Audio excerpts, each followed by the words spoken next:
Bien, entonces empecemos con esta conferencia de apertura y vamos a empezar con... Déjame ver si lo tengo aquí. A ver. ¿Cómo está pasando? Ay, voy a volverlo a compartir porque parece que se ha quedado pegado ahí. A ver, acá no es.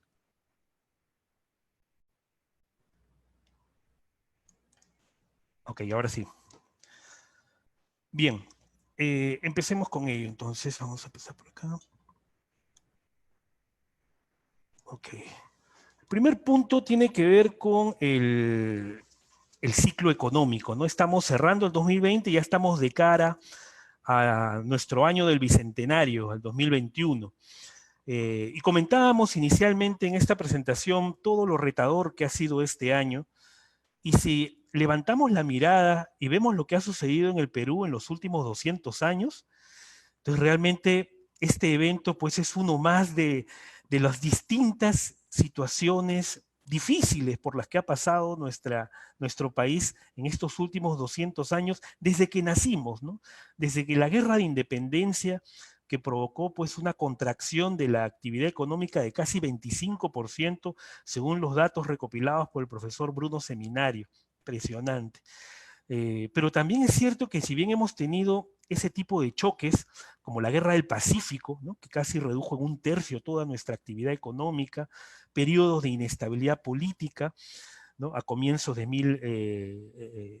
fines de 1800, con contracciones de más de 5% del producto, la crisis del 29, el fenómeno del Niño del 83, la crisis económica de fines de los 80, ¿no? Cargada de hiperinflación y violencia terrorista, y luego la crisis del COVID y que encima con algo de crisis política, ¿no? Entonces, estos eventos de alguna manera no son ajenos al Perú.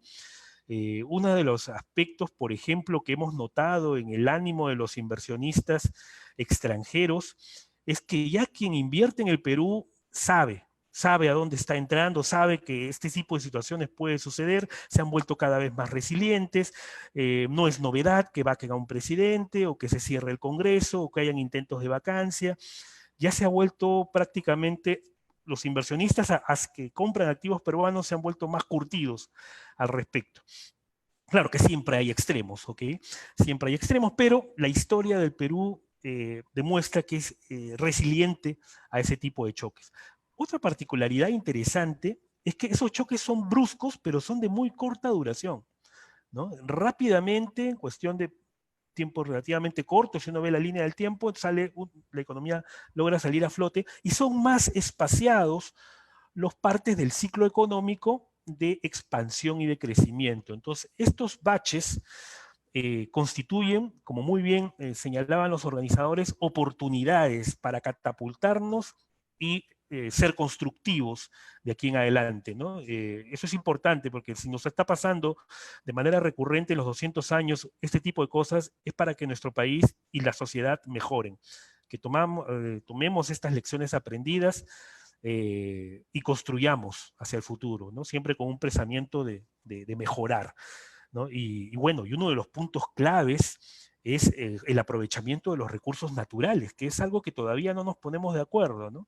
Y vean en el gráfico cómo hemos pasado del boom del azúcar, al boom del guano, el boom del algodón, del caucho, hoy en día la minería, y no hemos logrado realmente aún, a pesar de todos estos distintos épocas de bonanza con recursos naturales, poder hacer una utilización óptima y que sobre todo se transforme en bienestar para la población y para potenciar su desarrollo. Creo que esos son los temas de debate que hoy en día debemos empezar a ser más frecuentes y más profundos de cara justamente al Bicentenario.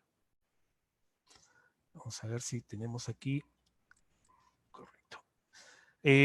Todavía en términos de actividad económica y viendo cómo va la economía mundial, estamos, a pesar de que el tercer trimestre ya hemos mostrado una recuperación, ¿no? Ya la economía ha logrado rebotar después del segundo trimestre de confinamiento, Los datos del tercer trimestre apuntan a una contracción de 9,4% de la actividad, y cuando hacemos el comparativo con otros países que están publicando datos también al tercer trimestre, todavía estamos a la saga, ¿no? Eso significa que nos hemos recuperado, ¿no? Ya no caemos 30% como en el segundo trimestre, pero todavía nos falta ser más veloces, ¿no? Empezar a subir en este ranking y empezar a figurar como la economía que más rápido se recupera.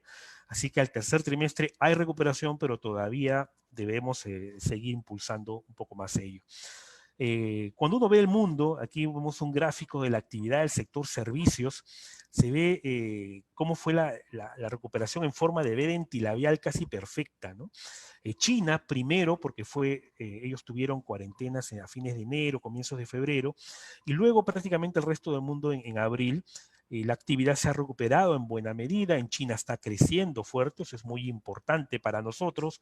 Como sabemos, China es importante por tres razones, ¿no? Es nuestro primer socio comercial, es un referente para los precios de los metales, le da un soporte muy importante, sobre todo al precio del cobre, que es nuestro principal producto de exportación, y es también un referente para los mercados emergentes, para el apetito de riesgo en general, ¿no? Cuando China crece y se anuncian proyectos de inversión, los mercados no solamente suben en el Asia, suben también en los países productores de materias primas, arrastrados justamente por ello. Y eso son vientos a favor para la economía peruana. Donde vemos algo de afectación es principalmente en Europa, y esto tiene que ver con esta segunda ola de COVID que se está observando en Europa con medidas de confinamiento parciales, no tan severas como las de abril, pero sí han sido bastante generalizadas en España, Francia, Alemania, Reino Unido, incluso también en Estados Unidos. Hoy en día incluso los casos de COVID están alcanzando niveles récord. Sin embargo, los mercados están considerando más bien o adelantando las expectativas con respecto al desarrollo de la vacuna, ¿no? Eso es un poco lo que se está viendo hoy en día. Cuando ya empezamos a ver América Latina, que tenemos un gráfico de comparación de cómo va la producción industrial, se ve claramente que en el caso del Perú, pues fuimos los más afectados porque tuvimos el confinamiento más severo, pero después la recuperación también ha sido relativamente rápida. Datos de agosto y septiembre nos muestran que ya estamos acercándonos un poco bastante a nuestros pares, pero todavía no superándolos, todavía a la saga, ¿no? Quien está liderando de alguna manera es Brasil, que tuvo un confinamiento más laxo, por eso que su economía ha sido una de las menos afectadas, seguido por Chile, que ha tenido también paquetes de impulsos no tan potentes como el del Perú, pero sí tal vez más efectivos. Bueno, Colombia, México, y ahí nomás estamos nosotros. Han habido novedades interesantes respecto de estas economías a raíz de la clasificación de riesgos, ¿no? Por ejemplo, en el caso de Fitch, había riesgo de downgrade para México y se ha mantenido el triple B menos con perspectiva estable. Ha sido de utilidad, por ejemplo, el anuncio de una reforma tributaria en el 2022. ¿No? Aún, lógicamente, los evaluadores ven riesgos de gobernabilidad, de bajo crecimiento, pero la posibilidad de que haya una reforma tributaria más adelante ha sido tomada con buen pie. Eso puede ser un espejo para lo que puede venir en el Perú más adelante. Por el lado de Colombia, también Fitch ha mantenido el triple B menos, aunque con perspectiva negativa. Ahí los principales choques vienen por el lado de las métricas externas que están muy rezagadas. Ahora vamos a ver algo al respecto. Y todavía cierta incertidumbre para reducir el déficit fiscal, sin embargo, lo han mantenido el mismo nivel. Y recientemente S&P, ¿no? Que ha mantenido al Perú también en su rating de triple B más con perspectiva estable, ¿no? Es uno de los pocos países, la verdad, eso muestra también una demostración de resiliencia muy, muy fuerte, que a pesar de la pandemia, a pesar de la crisis política, ninguna de las tres clasificadoras nos ha movido ni el rating ni la perspectiva, ¿no? Realmente, y todas citan siempre el tema de sólidos fundamentos macroeconómicos, ¿no? Qué importante funciona de esa manera la macro, ¿no? Es una condición necesaria, claramente no es suficiente, hay muchas cosas más que en el Perú deben hacerse, sobre todo desde el punto de vista social, pero desde el punto de vista macro, nos ha dado un buen soporte que el Perú está utilizando en estas épocas de pandemia. Cuando vemos variable como las ventas retail, que muy vinculada a la demanda, la venta de tiendas por departamentos, farmacias, centros comerciales, ¿no? Aquí se ve más o menos una figura muy similar a la observada en producción industrial, ¿no? Que son, como sabemos, dos indicadores clave para evaluar si una economía está en recesión, ¿no? Y acá citamos el libro de Parkin, ¿no? Que menciona 5 grandes variables que uno tiene que evaluar para saber si la economía está en recesión, más allá de la definición que nos da el Manual de Cuentas Nacionales del Fondo Monetario, ¿no? Producción industrial, ventas retail, empleo, ingreso y actividad económica, lógicamente. Entonces, en esta otra variable de ventas retail vemos que la recuperación también se ha producido, aunque en el caso del Perú el sector comercio como que ha parado, ¿no? Ya hemos entrado en una fase más de estabilidad, de crecimiento más duro, y seguramente tiene que ver con los estragos que hay en el mercado laboral, ¿no? Donde el empleo ha estado recuperándose progresivamente, pero aún está lejos del nivel pre-COVID, y es clave que eso se recupere rápidamente. Vamos a hablar después también más adelante sobre ello. Aquí nuevamente Brasil y Chile son de las economías que ya están en terreno positivo en materia de ventas retail, ¿no? Queremos hacer un balance de daños sobre la región, sobre América Latina, cómo va el impacto de la pandemia, tomamos en cuenta la caída del 2020 y el rebote que debería esperarse del 2021, ¿no? Buena parte del 2021 va a ser rebote porque, por ejemplo, se va a comparar un abril y un mayo, que en teoría deberían ser en condiciones normales, contra un 2021, contra un abril y un mayo 2020, donde prácticamente la actividad estuvo parada, estuvo muy contraída. Entonces ahí hay un efecto importante, estadístico de rebote, matemáticamente hablando. Así que lo más útil es acumular, ¿no? La caída del 2020 y el esperado rebote del 2021. Utilizamos data de Focus Economics, que como ustedes saben es un organismo que recopila las proyecciones de la economía de todos los países del mundo a mayor escala, ¿no? De las más masivas, las más comprensivas. Y sobre esta data de noviembre vemos que en realidad, si bien el Perú, ¿no? Sabemos que ha sido la economía más golpeada económica y sanitariamente en el segundo trimestre, y que en el tercer trimestre aún nos hemos recuperado, pero aún estamos a la saga, al menos de los países que han publicado hasta ahora sus cifras del tercer trimestre. Cuando compilamos el 2020 con lo que se espera para el 2021 con información a la fecha, en realidad aparecemos más en media tabla, ¿no? Y eso es importante porque esto lo ven las clasificadoras y los inversionistas, que usualmente toman decisiones haciendo comparaciones relativas, ¿no? Sabemos que toda América Latina va a estar mal, pero ¿cuál de todas las economías presenta los fundamentos más sólidos? ¿Cuál tiene las mejores opciones para crecer? Y entonces ahí, en esa métrica, en el comparativo, es donde tenemos la opción de poder sobresalir. Bueno, con esta foto estamos como que a media tabla. Parece que no necesitaríamos mucho esfuerzo para poder pasar a Bolivia y empezar a acercarnos a Colombia, ¿no? Con un impacto mucho más moderado del COVID desde el punto de vista de actividad económica. Desde el punto de vista de los precios, aquí consideramos la inflación promedio esperada para el 2020 y 2021. No es un problema, en realidad la inflación está bastante estable. Este año niveles de 1, ligeramente por encima de 1,5, probablemente cerremos en 1,7, 1,8, pero está igual dentro del tramo inferior del rango meta. Para el próximo año podría acercarse al punto medio del rango meta, en realidad no es por ahora una preocupación, más bien fortalece desde ese punto de vista el poder adquisitivo, ¿no? El deterioro viene más por el lado de la caída del ingreso, más por un tema de inflación. Por el lado fiscal, va a ser, creo, el foco que vamos a tener en el 2021, puesto que el déficit luce bastante elevado, ¿no? Con cerca de 10% este año y un esperado de 5% para el próximo, nos da un déficit promedio, como se ve en el gráfico, de 7,6. Es elevado para nuestros estándares, es casi 4 veces lo que registramos el año pasado. Entonces, históricamente, para el nivel que estaba acostumbrado el Perú, sí es un déficit alto. Sin embargo, las fortalezas macro han servido para que las clasificadoras nos den el beneficio de la duda, pero hay igual inquietudes, ¿no? Y hay preocupación respecto de la sostenibilidad fiscal, ¿no? Con el reciente nombramiento como ministro de Economía de nuestro economista, querido economista Waldo Mendoza, ha sido desde los primeros CONES. Waldo Mendoza estuvo apoyando a los estudiantes de economía siempre.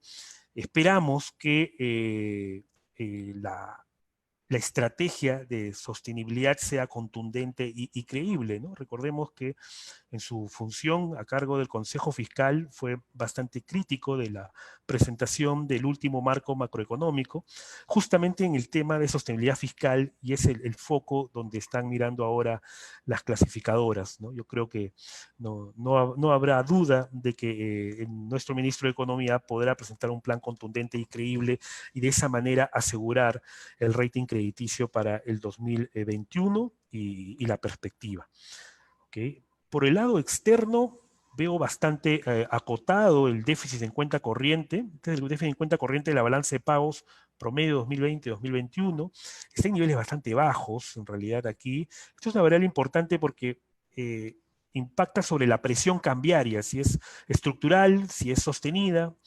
Y los movimientos cambiarios que estamos viendo ahora, pues más son de naturaleza temporal, ¿no? El fundamento es más bien hacia una apreciación con un nivel bastante bajo de déficit en cuenta corriente, con mejora de los precios de los commodities, pero bueno, vamos a después tomar un espacio de tiempo para analizarlo más en detalle. Así que en medio, entonces, en este balance de América Latina, en realidad, salvo la actividad económica, ¿no? En materia de inflación, déficit fiscal y brecha externa, en realidad el Perú está en niveles bastante manejables.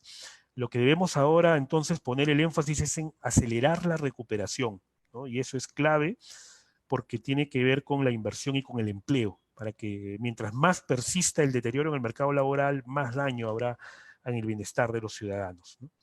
Por el lado del comercio exterior, también se ve los efectos del confinamiento. Acá ven el volumen de exportaciones, ¿no? Que en términos de flujo de últimos 12 meses, todavía hasta septiembre parece empezar a dar la vuelta, ¿no? Esperamos que los datos de octubre y noviembre empiecen a dar la vuelta. Teníamos expectativas de que la minería se iba a recuperar más rápido.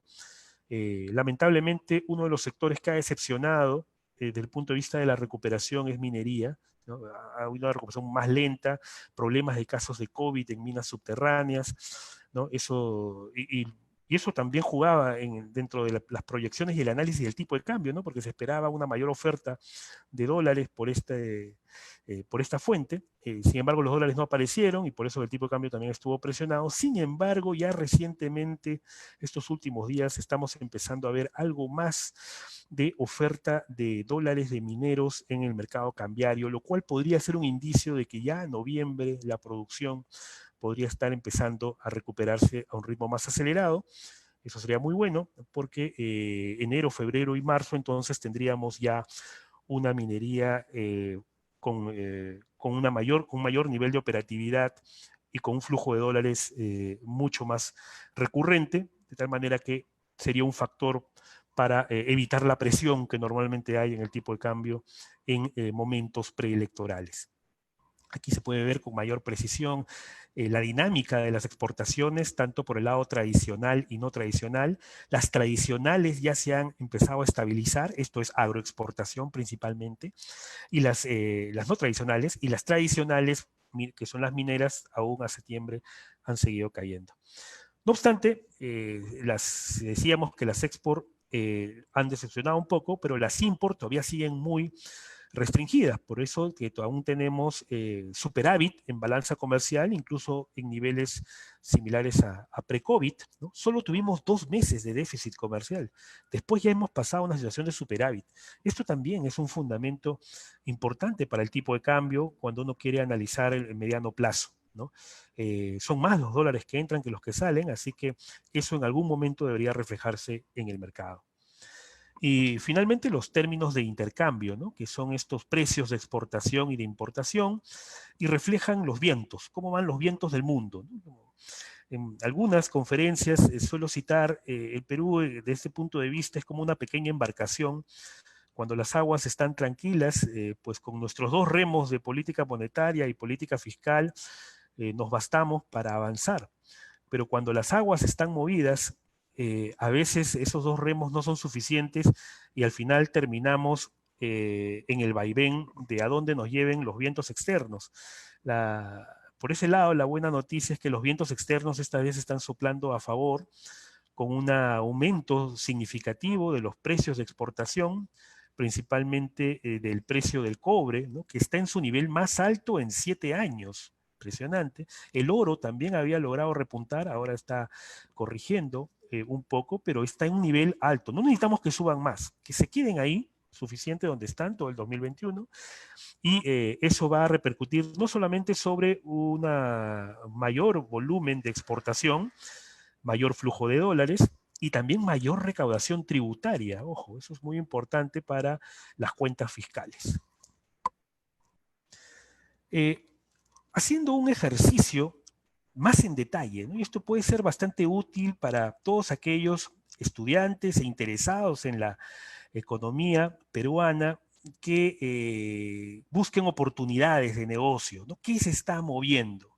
Y también para aquellos que tienen proveedores y puedan evaluar mejor el riesgo, ¿no? ¿Cuáles son aquellas actividades que están rezagadas o se están quedando?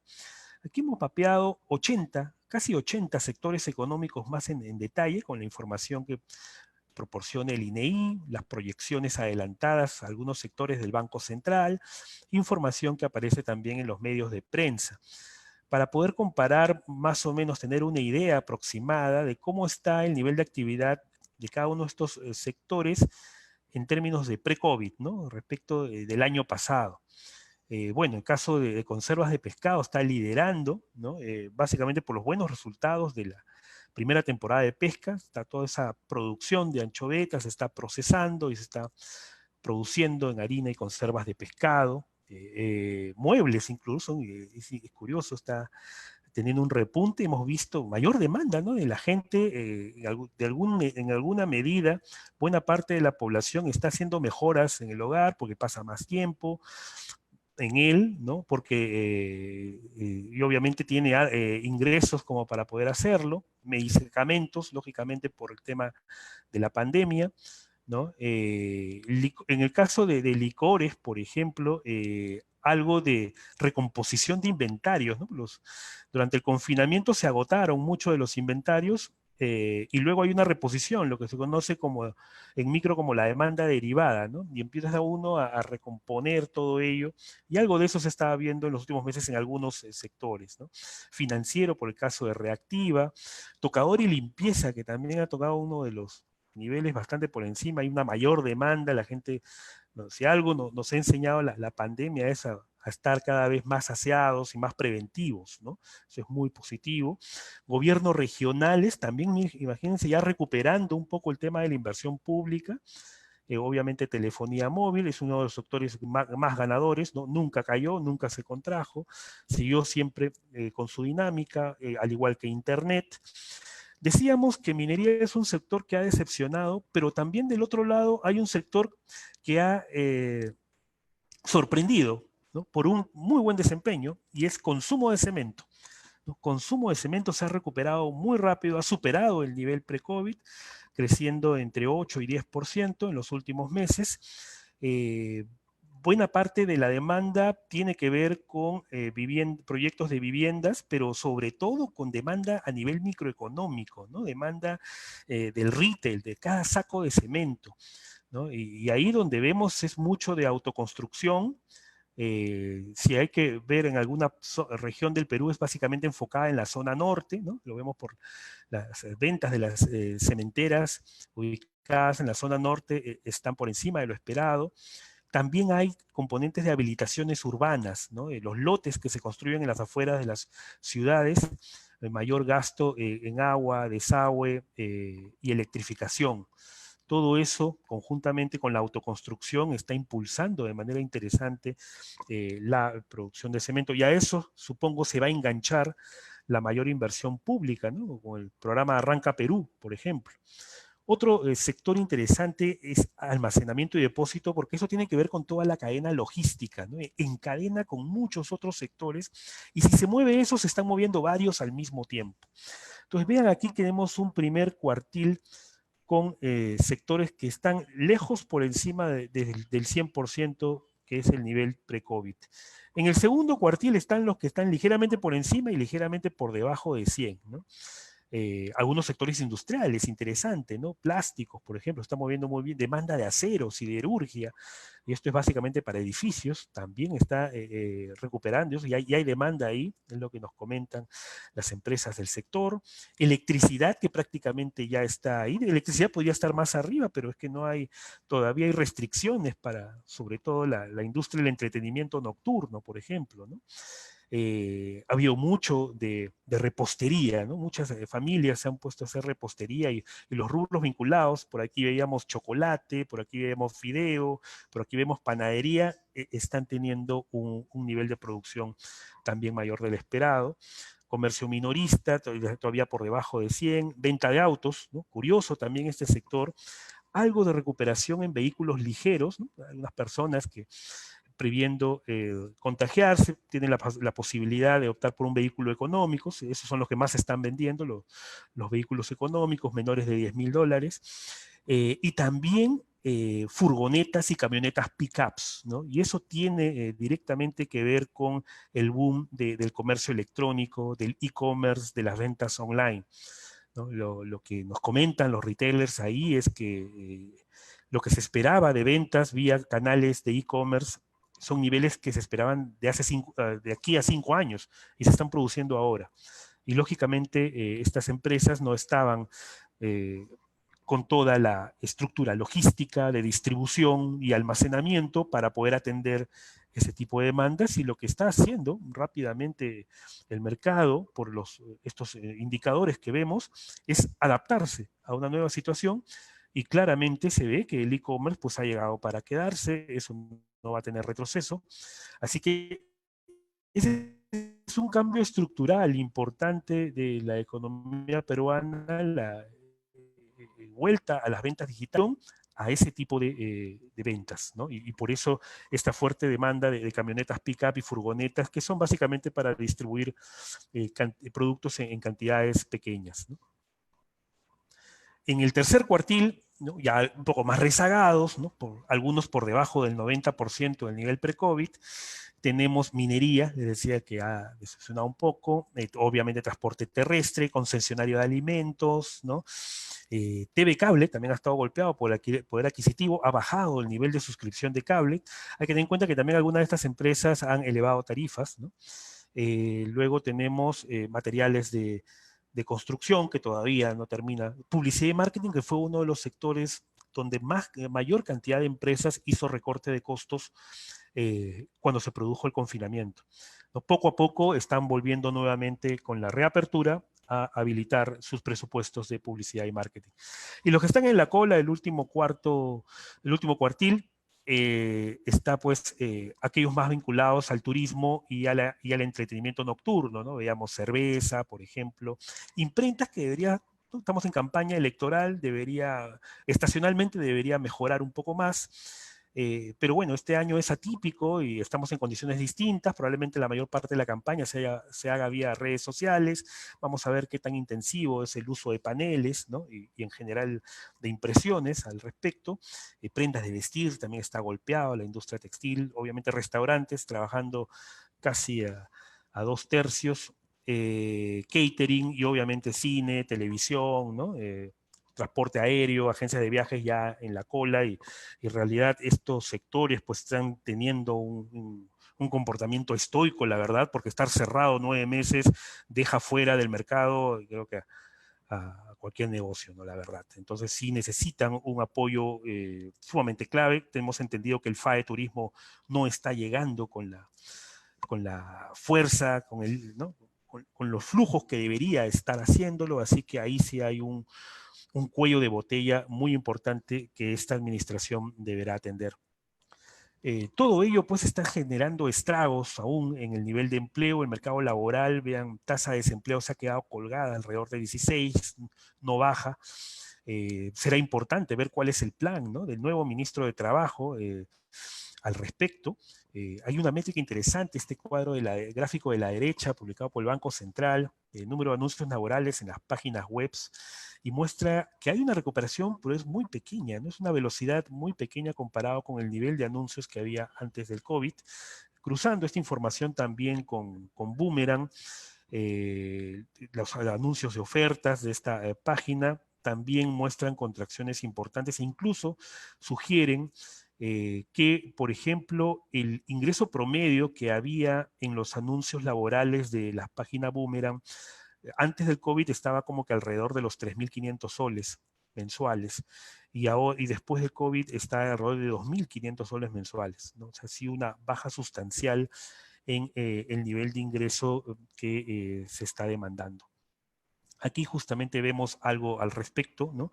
Esto es con data del INEI, cómo se ha movido el nivel de ingreso por sectores económicos, y aquí vemos el nivel, ¿no?, en soles mensuales promedio, y aquí el porcentaje de caída respecto del mismo mes del año pasado, ¿no? Entonces, esto es data, está hasta octubre. Entonces, construcción claramente una caída de 28%, comercio 26%, son los sectores más golpeados desde el punto de vista de ingreso promedio, y eso afecta consumo, ¿no? Y eso se traslada a su vez a mayores niveles de morosidad en el sistema, ¿no? Todo, como sabemos, es parte de una cadena, hay encadenamientos importantes ahí, y donde más bien más resiliente ha estado el ingreso ha sido en el sector servicios, pero tengamos en cuenta también que en servicios el grueso es informal, ¿no? Entonces, básicamente, por lo que hemos visto, son más los sectores, el ingreso más golpeado está en el lado del sector formal y algo menos en el sector informal. Otro punto interesante también, habíamos dicho que si bien la inflación en términos agregados no parece ser un problema, ese promedio, a veces los promedios esconden, ¿no?, la apertura, la volatilidad, ¿no? Cuando uno hace un análisis de cajas, permite ver mejor este tipo de dimensiones. Ese promedio pues esconde que en realidad el impacto de la pandemia sobre el comportamiento de los precios ha sido diferenciado entre las distintas regiones del Perú, ¿no? Considerando el ritmo de inflación anual de octubre respecto el ritmo de inflación anual en febrero, ¿no?, antes del COVID, se ve una aceleración fuerte en Iquitos, Piura, Huancavelica, ¿no? Iquitos y Piura sabemos que han sido dos de las regiones más golpeadas por el COVID, y ahí pues en promedio los productos se han encarecido más que en otras regiones, ¿no? En Lima está más o menos igual, ¿no? No ha habido, digamos, una diferencia sustancial. Algunos productos han encarecido, como los alimentos, pero otros han bajado de precio, entonces en promedio ponderado el impacto es bastante pequeño, y donde sí se ha visto un impacto, digamos, de retroceso del ritmo de inflación que había antes, es sobre todo en la región centro, la región sur, ¿no?, Abancay, Ayacucho, Huancayo, donde ha habido algo menos de ritmo inflacionario. Y pues en la medida que no se recupere rápido el empleo y que tengamos este tipo de impactos diferenciados sobre el poder de compra, pues lamentablemente el nivel de pobreza va a sufrir de un deterioro. Mayoría de estimados apuntan a cerca de 10 puntos porcentuales, ¿no? Cerramos con un nivel de pobreza de 20%, que tantos trabajos nos había costado el año pasado, y pues saltaríamos a un ritmo, a un nivel de pobreza cercano al 30% para este año, ¿no?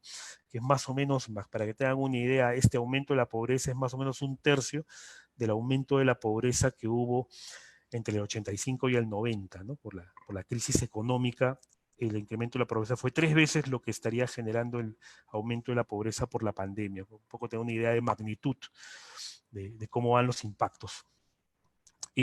Foco ahora, en adelante, de cara al bicentenario, al gobierno de transición y también al nuevo gobierno que entre el 2021, es necesario el impulso fiscal, ¿no? El necesario impulso fiscal. Ya en la parte monetaria luce algo agotada, creo que vamos a saltar aquí. Esto es el impulso monetario, que lo vemos un poco más agotado, ¿no? El canal para poder inyectar fondos fue el programa Reactiva, como sabemos, que tuvo flujos importantes de inyección de liquidez abril, mayo, junio y hasta julio, pero claramente a partir de agosto, septiembre, octubre y noviembre, que es hasta donde se ha extendido el programa, ya prácticamente no suma. Esperábamos que los FAES sectoriales sumen y se multipliquen, pero la información preliminar es que también tampoco están sumando los FAES y debería haber FAE para cada sector, ¿no? Para poder ya entrar a un terreno más micro y ver apoyos focalizados a cada sector, porque cada sector tiene problemas de distinta naturaleza. Sin embargo, bueno, ojalá, vamos a ver si eso lo va a manejar también este gobierno de transición. En la práctica lo que estamos viendo es que la inyección de liquidez solo por efectos de pandemia, que llegó hasta 8 puntos del PBI, fue su pico en julio, ha empezado poco a poco a irse reduciendo. Entonces, en la práctica está reduciéndose el estímulo monetario, de alguna manera en línea con la recuperación de la economía y también con la expectativa de que justamente enganche con el impulso fiscal, ¿no? Porque ahora ya el Banco Central hizo su tarea inicial de impulsar fuertemente la economía, los números muestran que los esfuerzos se están agotando, entonces toca la posta, ¿no? El MEF. Toca la posta del MEF de impulsar, de acelerar el gasto a nivel de gobierno general, ¿no? Las modificaciones que se han estado haciendo a reconstrucción con cambios, por ejemplo, el programa Arranca Perú, por ese lado, pero también no solo del MEF, sino también de los gobiernos regionales y los gobiernos locales, ¿no? Y eso es un tema que es clave porque esta inversión pública de estos gobiernos subnacionales muchas veces mueven la aguja de la economía regional, ¿no? Es muy importante. Y aquí vemos un gráfico de cómo ha sido el comportamiento en 12 meses a septiembre y es bastante diferenciado, ¿no? En algunos casos estamos viendo un buen desempeño de inversión pública de gobiernos regionales en Tacna, Amazonas, Ica, Callao, La Libertad, Piura, incluso Lima, ¿no? Sin embargo, hay muchas que están muy, muy rezagadas, incluso ejecutando la mitad de lo que hacían el año pasado, ¿no? Ucayali está muy a la saga en su gasto de inversión pública regional, Junín, Pasco, Arequipa, Cajamarca, ¿no? Puno, todavía están con niveles bastante rezagados y es importante acelerar. Y por el lado de los gobiernos locales, bueno, salvo Madre de Dios, todos están debajo de la línea, se ve un comportamiento todavía más duro y ahí también tendrá que hacerse las coordinaciones necesarias. Ese es un poco el trabajo ya de carácter operativo, ¿no? De estar detrás de los funcionarios del Ministerio de Economía con las áreas respectivas de inversión pública de cada una de las municipalidades, ¿no? Tenemos un pipeline importante de proyectos de infraestructura, ¿no? La línea del Metro 2, el terminal portuario de San Martín, Salaberry, la ampliación del Jorge Chávez. Estos proyectos, después de que estuvieron parados temporalmente por el confinamiento, ya están ongoing y hay que acelerar. Y queda todavía una carta importante que es el terminal portuario de Chancay, ¿no? Un proyecto privado con muchas expectativas para el desarrollo de un polo económico en el norte de Lima, ¿no? Esto lo hemos visto. Vamos un poco a hablar de tipo de cambio y ya de las variables financieras para ir cerrando con esta presentación de apertura. Por el lado financiero, una de las variables claves, el termómetro, ¿no? De la economía, es el tipo de cambio, ¿no? Les comentaba que por fundamentos, pues el tipo de cambio debería haber estado bajando, ¿no? En realidad tenemos superávit comercial, eh, los precios de los metales están subiendo y hay una correlación inversa entre el tipo de cambio y los precios de los metales, así que esos fundamentos deberían apuntar hacia abajo. Sin embargo, en la práctica, por razones extraordinarias, el tipo de cambio más bien ha estado subiendo, ¿no?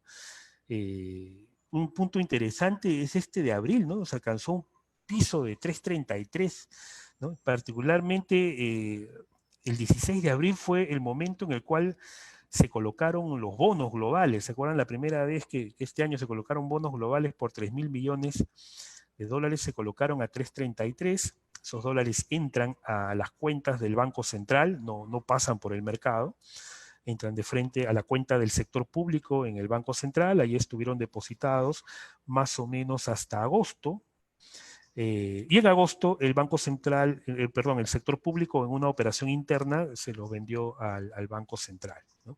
Como pueden ver, con un tipo de cambio más alto, ganancia para el sector público, convertir dólares que entraron en abril a dólares cambiados a soles en agosto. ¿Por qué subió? Básicamente aquí una de las razones, recuerden que este es el periodo de confinamiento, ¿no? El confinamiento afectó tanto a la oferta como a la demanda, así que los sectores productores de divisas también estuvieron confinados, ¿no? Minería principalmente, teníamos pesca y bueno, y turismo también. Pesca estuvo más o menos y turismo sí, hasta ahora sigue muy restrictivo, pero minería también estuvo afectado, por lo tanto había menor oferta de dólares y empieza a generarse el programa Reactiva, ¿no? Como ustedes saben, el programa Reactiva, tanto en su primera como en su segunda fase, son préstamos otorgados en soles. Sin embargo, los costos de las empresas no son todos en soles, ¿no? Un estudio del Banco Central 2017 muestra que el costo de los insumos en promedio está cerca del 58%, se ha expresado en dólares, ¿no? Entonces había un apetito normal de las empresas a la hora de recibir estos créditos por convertirlos a dólares para la importación, ¿no? De insumos, ¿no? Repuestos, etcétera, todo lo que tiene que ver con capital de trabajo. Y por eso esa conjunción de factores, ¿no? Una mayor demanda que venía por el lado indirecto de Reactiva, conjuntamente con una oferta restringida por el confinamiento, empezó a ejercer presión de manera recurrente, de manera sostenida sobre el tipo de cambio, llevándolo a niveles de 3.33, 3.35, 3.40, 3.45, 3.50, 3.55, más o menos hasta agosto, ¿no? Como hemos visto que en agosto se agota el programa Reactiva. Luego, miren, se agota el programa Reactiva, tipo de cambio llega a 3.59 y luego el tipo de cambio corrige porque ya no había esa demanda, no era ya tan fuerte, persistía, pero ya no era tan fuerte. Y ya aquí empiezan a jugar otro tipo de factores, ¿no? Que ya es el problema del ruido político, ¿no? La crisis política genera una actitud usualmente de cautela en las empresas, en los inversores. Cuando uno ve aquí fue titular de los medios, ¿no? Tipo de cambio se acerca a su máximo histórico, ¿no? Por eso les digo, el tipo de cambio es una variable muy interesante de seguir porque a pesar de que hay personas que no tienen créditos en dólares ni tienen depósitos en dólares, su comportamiento cambia cuando perciben que el tipo de cambio está muy alto o que está muy volátil, ¿no? Toman una actitud de cautela, o sea, tiene un efecto sobre expectativas, ¿no? Y de hecho, la relación entre el tipo de cambio y el ciclo económico peruano es inverso, ¿no? No en todos los países es así, pero en el caso del Perú, cuando sube el tipo de cambio, más bien nos termina bajoneando la actividad. Y este año pues tampoco es la excepción, no se está volviendo a cumplir. Y eso que el Banco Central estuvo interviniendo, en estos primeros meses era muy laxo, la verdad, su intervención. A partir de agosto se pone un poco más firme, ¿no? No contundente, pero sí algo más firme. ¿Okay? Y bueno, y luego vino esta volatilidad excepcional de lo que vivimos hace 2 semanas, ¿no? Con la crisis política, que llevó al tipo de cambio a un nuevo máximo histórico, ¿no? El 3.67. El máximo anterior era de mediados de septiembre del 2002 en 3.66.1, ya estábamos con un 3.67.1. Es interesante porque dentro del análisis de los mercados, justo en varias conferencias siempre es recurrente la pregunta de cómo analiza usted el tipo de cambio, y hay en realidad varios elementos a tomar en cuenta, ¿no? Uno de ellos son los fundamentos, lógicamente, que te permiten tener una idea de dirección a mediano plazo, pero otros aspectos es que son más variables de mercado, pero son muy útiles a la hora de ver las fluctuaciones, tiene que ver con el posicionamiento y tiene que ver con el análisis técnico, ¿no? Estos tendencias, patrones de carácter psicológico que hay en los mercados, como estas líneas verdes que muestran un canal, ¿no? Y un principio psicológico interesante, que lo que antes fue techo, o lo que antes fue piso, se convierte después en techo, y si lo vuelve a romper, vuelve a ser un nuevo piso, ¿no? Entonces aquí tenemos más o menos el rango que hemos colocado aquí, 359, 367, ¿no? Que es el rango técnico en el cual se va moviendo el tipo de cambio en estos días. Si hacemos un zoom a lo que pasó con el tema de la crisis política, es interesante ver el movimiento del tipo de cambio, ¿no? cuando estalla la vacancia presidencial, el expresidente Vizcarra, se produce fue un evento súbito, no esperado por el mercado, lo sorprende, y el tipo de cambio abre al día siguiente haciendo un gap, ¿no? O sea, un nivel por encima del nivel donde había cerrado antes. Este gap técnicamente es una figura de impulso. Entonces, si la tendencia iba subiendo, cuando se produce significa que va a seguir subiendo, cosa que sucedió, ¿no? Siguió subiendo. A pesar que el BCR intervenía moderadamente para acotar la volatilidad, ¿no? Luego vino el nuevo gabinete, ¿no? Y cuando se produce la marcha nacional, abre otra vez con nuevo gap, ¿no? Surgen a nivel de la comunidad inversora, los temores, empezaban a hacer preguntas, qué tanto el Perú se parece a Chile, ese tipo de situaciones, y eso lleva a un nuevo máximo histórico en 367. ¿No? Pero vean lo que sucede después, ¿no? Se renuncia el presidente Merino y se hace la elección del actual presidente Sagasti, y se produce un gap, pero inverso, hacia abajo, ¿no? Cual técnicamente figura de cambio de tendencia de corto plazo, ¿no? Y luego otro gap hacia abajo, cual ratifica la tendencia que continúa y efectivamente siguió bajando hasta un nuevo piso en 356, ¿no? Y fue una cosa de loco. Es raro ver que el tipo de cambio pase de 367 a 356 en 3 días, ¿no? Eso solamente lo hacen otras monedas, ¿no? Lo hace el real brasilero, lo hace el peso colombiano, el peso mexicano, están acostumbrados a ese tipo de volatilidades, pero el sol peruano, pues que luce, ¿no? Se vanagloria de ser la moneda más estable de América Latina, no había tenido esos comportamientos después de mucho tiempo. Es la mayor fluctuación desde la época de la pandemia, ¿no? Luego lo que hemos visto ya es una recuperación progresiva. Básicamente lo que busca el tipo de cambio es más o menos empezar a tradear en niveles similares a los que había antes de toda la crisis política, que estaba más o menos 360, 361. ¿No? Aquí es donde se colocan los últimos bonos globales, estos 4.000 millones de dólares. Y la presión básicamente va por el lado de vencimientos de instrumentos derivados, que han sido fuertes estos días, ¿no? Y con una oferta que ha sido relativamente tímida, no ha habido una oferta fuerte de dólares, así que por eso esta trayectoria, ¿no? Con intervenciones moderadas del Banco Central a niveles actuales de 361. Pues, parece interesante comentar este episodio, ¿no? Dentro del mercado cambiario. Ahora, ¿qué está pasando con los flujos de dólares? Hay flujos de dólares en la economía, acá se ven, ¿no? Como hay una ligera trayectoria, una pendiente positiva, esto es la RIN en data diaria, muestra que son más $2 que entran a la economía de los que salen. El problema es que esos dólares no entran al mercado, esos dólares están en el Banco Central, ¿no? Por eso que ha subido tan fuerte la posición de cambio. Cuando uno ve los dólares que están en el mercado, ¿no? Cuya variable proxy son los depósitos en moneda extranjera de la banca en el BCR, se muestra que los saldos pues están un poquito más apretados, ¿no? Aunque estuvieron más apretados hasta fines de octubre, y estos últimos días de noviembre ya lucen más estables, ¿no? Eso da pie a que el comportamiento en adelante podría ser algo más estable del tipo de cambio. No obstante, hay que tener en cuenta que hay un patrón estacional, ¿no? Estamos en un año preelectoral, ¿no? Y vean cómo aquí, por ejemplo, en este cuadro, estamos mapeando el comportamiento del tipo de cambio en años preelectorales, ¿no? 2000, 2005, 2010, 2015.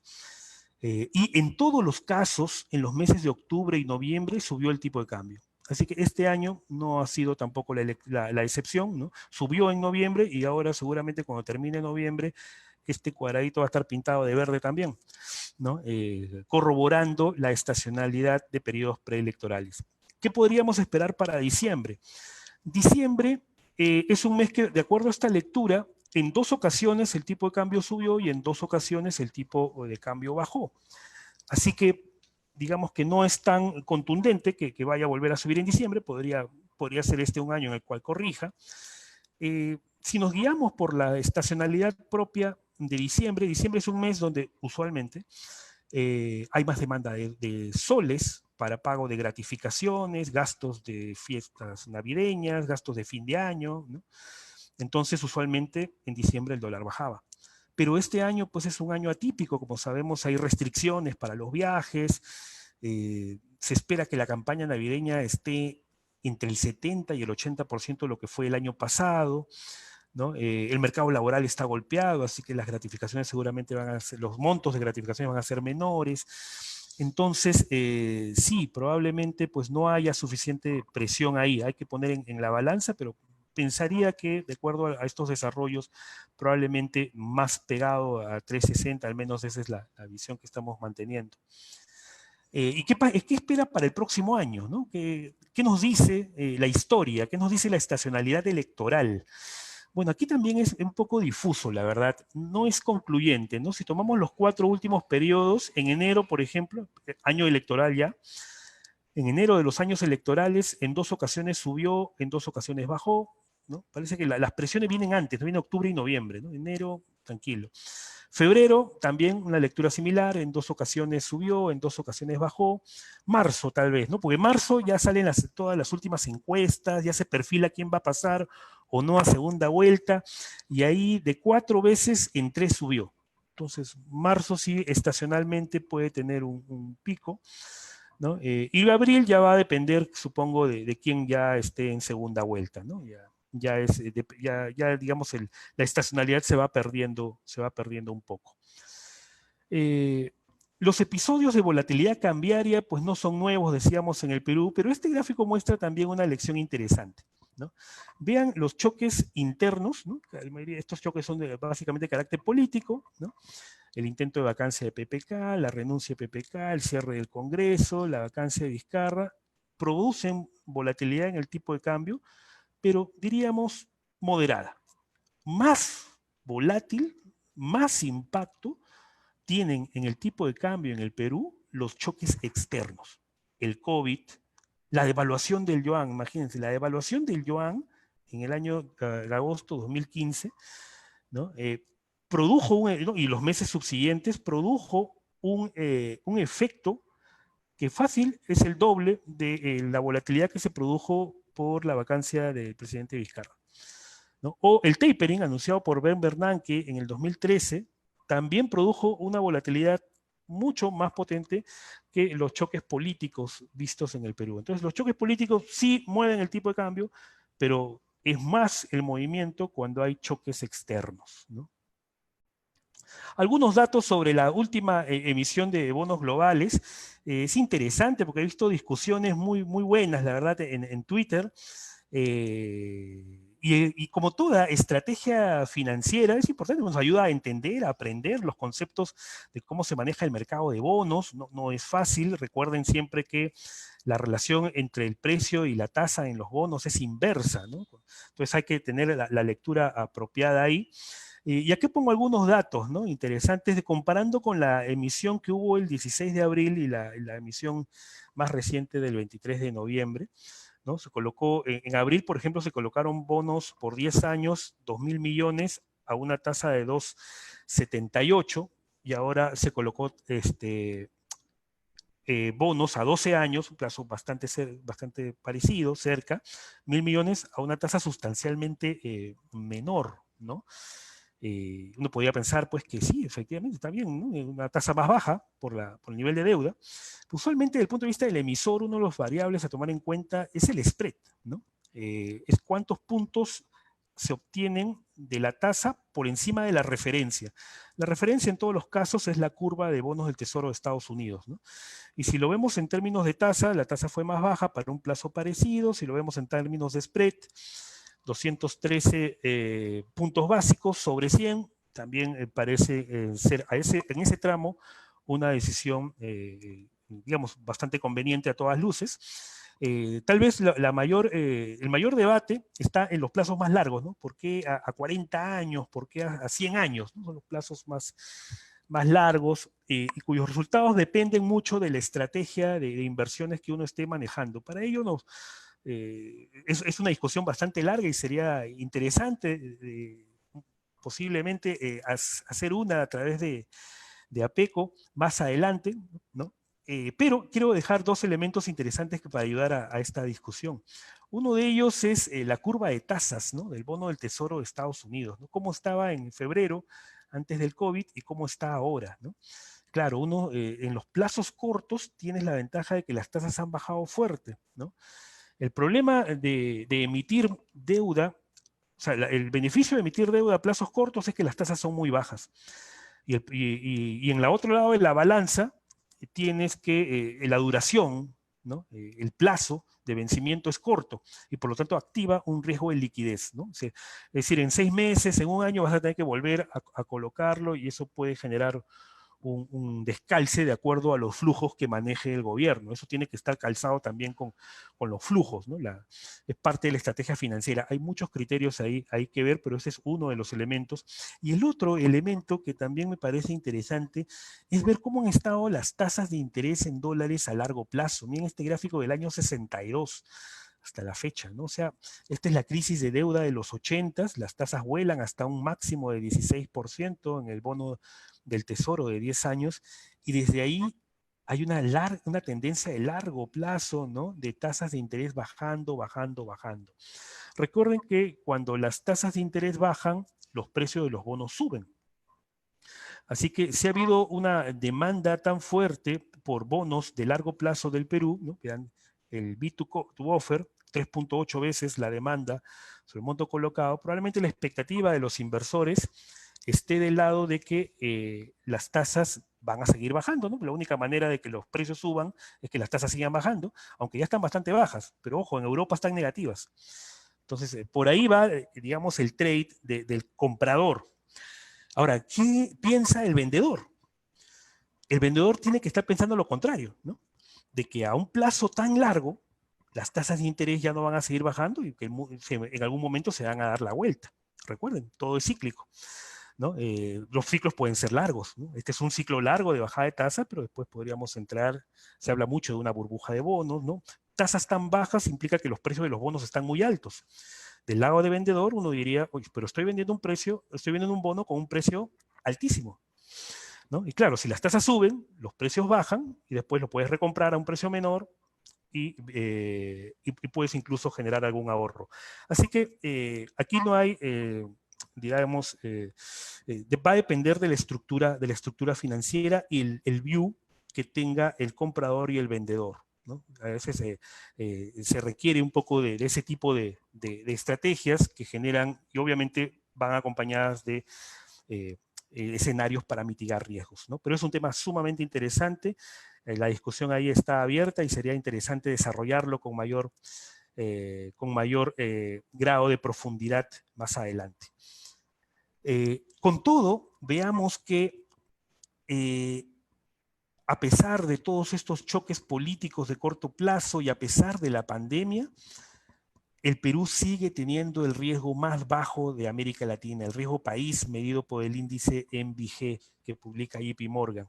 Y eso lo estamos teniendo desde mayo del 2019, ¿no? Incluso con todos estos efectos, todos los eventos sistémicos, ¿no? Aquí está el tapering, por ejemplo, que impactó sobre el riesgo país, aquí está la devaluación del yuan, que fue uno de los eventos que también, sobre todo Brasil ahí fue el más afectado, pero en general a todos nos subió la percepción de riesgo país, a todos los emergentes, por eso les decía que China es un referente para los mercados emergentes, y en el COVID-19, el más golpeado ha sido México, pero igual también todos los índices de riesgo país subieron y de ahí se han estado corrigiendo, ¿no? Pero siempre Perú debajo de Chile. Eso es lo que, una de las cosas que más llama la atención, que seguimos siendo percibidos por los inversores extranjeros como el activo libre de riesgo en América Latina. Y esa es una etiqueta, pues, que ya lo hubieran deseado ver los estudiantes que crearon el CONE a comienzos de los 90, ¿no? Cuando en una situación, un país que estaba tan devastado, cuando tendremos un riesgo país menor que Chile, siempre fue un sueño utópico y es algo que creo que debería siempre mantenerse, ¿no?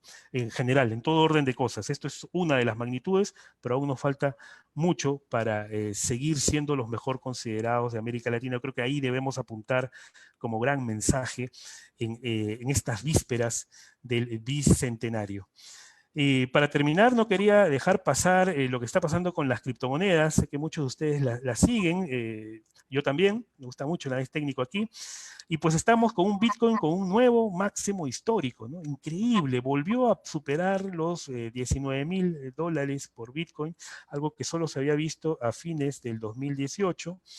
El desarrollo de criptomonedas ha tenido muchos problemas, ¿no? Primero la incertidumbre, aquí se dio la vuelta cuando se generan las opciones para criptomonedas, luego la inseguridad, los hackers llevándose los bitcoins de muchas cuentas, han tenido pues al Bitcoin en sobresaltos, pero es interesante porque está demostrando ser un activo bastante cíclico, con riesgos, sobre todo no es todavía 100% seguro, hay riesgos ahí, se está mejorando poco a poco, los desarrolladores tratan de hacerlo.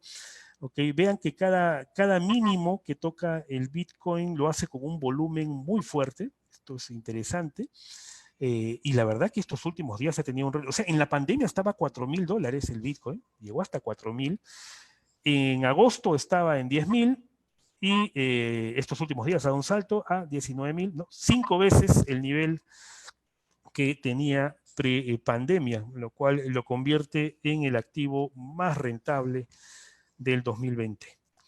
Muchísimas gracias por su atención. Ha sido un placer estar aquí con ustedes departiendo estas reflexiones económicas de lo que ha sido el 2020.